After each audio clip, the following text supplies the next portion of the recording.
Well, guys, I'm finally back to my roots, being a concerned Celtics fan, because they've lost 4 of 5.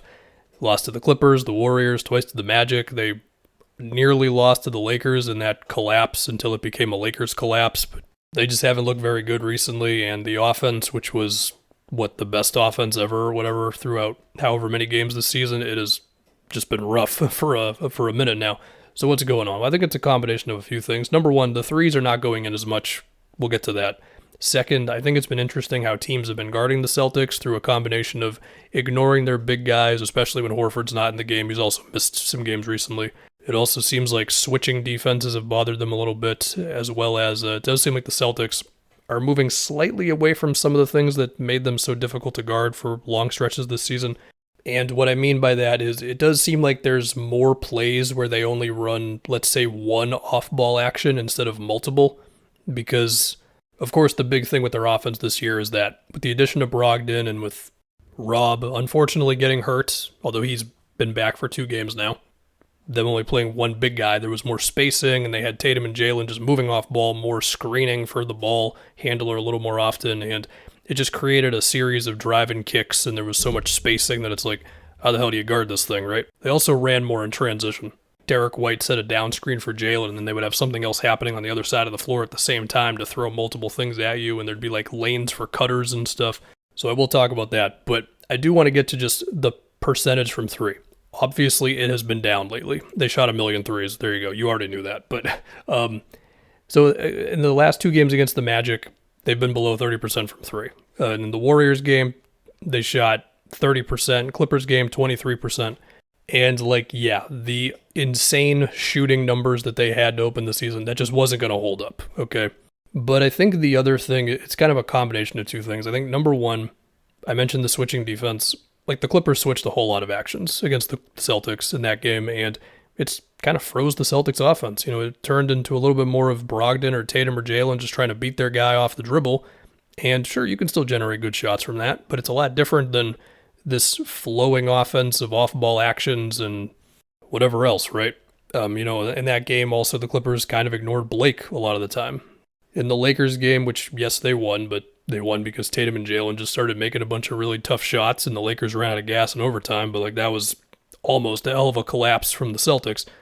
There was one play that kind of stood out to me that just sort of summed up a lot of what's been going on, where Jalen ran a ghost screen for Tatum, which means you act like you're going to set a screen and then you just keep running in that direction. It doesn't do anything, okay? It affects nothing of the Lakers' defense. And then it just becomes a Luke Cornett, Jason Tatum pick and roll. And then AD plays it up high. Tatum really doesn't have any daylight. Dribbles to the side. It becomes like an ISO against Westbrook with 8 seconds left. He throws a desperate pass. Nothing happens on this play. And it's just like, well, that was a little different from what it looked like earlier in the season, where maybe at the same time of Jalen doing that ghost screen, there'd be some other action going on.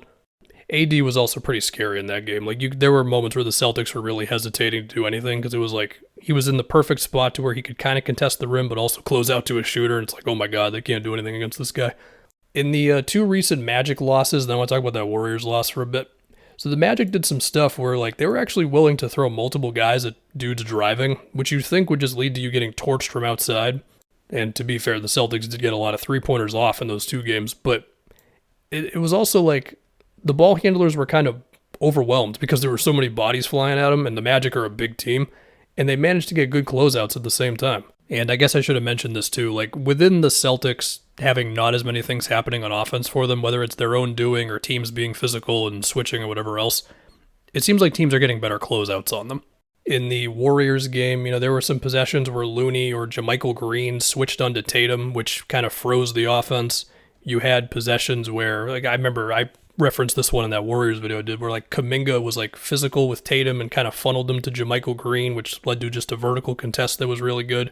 I want to say they started Draymond on Jalen on a lot of the possessions, which I think they did that in the NBA Finals, if I'm not mistaken. The Warriors had a bunch of possessions where they could kind of sniff out what the Celtics were trying to do off ball, and they switched them beforehand, and Draymond's pointing of where to switch and everything, and it just kind of becomes a Celtics ISO or whatever, and it's just what is going on? This is not the same team that it was 2 weeks ago.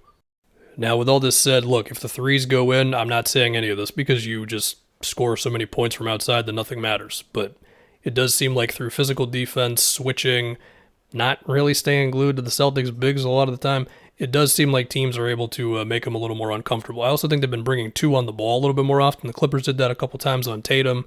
I want to say the Warriors did that at least a few times. It just seems like if you can throw a defense at them that makes them go like, wait a minute, what's happening for a split second, you can slow them down quite a bit. Anyway, a couple things. Number one, Rob is back, and hopefully he will just allow them more opportunities at the rim. I mean, the obvious thing is put him in the dunker spot, he's a lob threat, all that stuff. It's going to be a push and pull of him and Horford together versus just one of them out there, given how amazing the offense was for so long this season. And I don't think the offense is suddenly going to fall apart moving forward, but just having the lob threat is nice because I guess this speaks to sort of a larger question that I have about three-pointers. And I mean, I think I've made it pretty obvious over the years that I am not some like anti-3-point guy. Like, get your three-pointers up, definitely. But sometimes I ask myself, would even the calculators say that there is a point in which taking a certain amount of threes actually takes away too many shots at the rim for yourself? If that number does exist, in my head, it's like, I don't know, 47 threes a game or something. But even within that, not all threes are the same, right? Like, a pull-up three because the big is not all the way up there is not the same as an open corner three off of a driving kick. Not that one is worth more points than the other unless you get a 4-point play. I don't know what the hell I'm saying. But the other thing with Rob is, like, they've got to get it back into the zone of, like, you can look for the guy diving to the basket, because I do think it's just kind of embedded into this team to always look for the dude who's open from three, you know? And again, I want them to still do that. I'm not saying drastically decrease the number of threes. I'm just saying a couple more Rob lobs per game. That'd be cool. On top of them, hopefully, just getting back to running, like, 2 actions at the same time instead of just 1. And also, there are some times where, like, even if there is a switch, maybe Tatum has somebody on his back after the switch, I would hope that they, as a team, realize, oh, we can get it to him there, and then he can get something going to the rim. So just that type of stuff. Anyway, that's about it.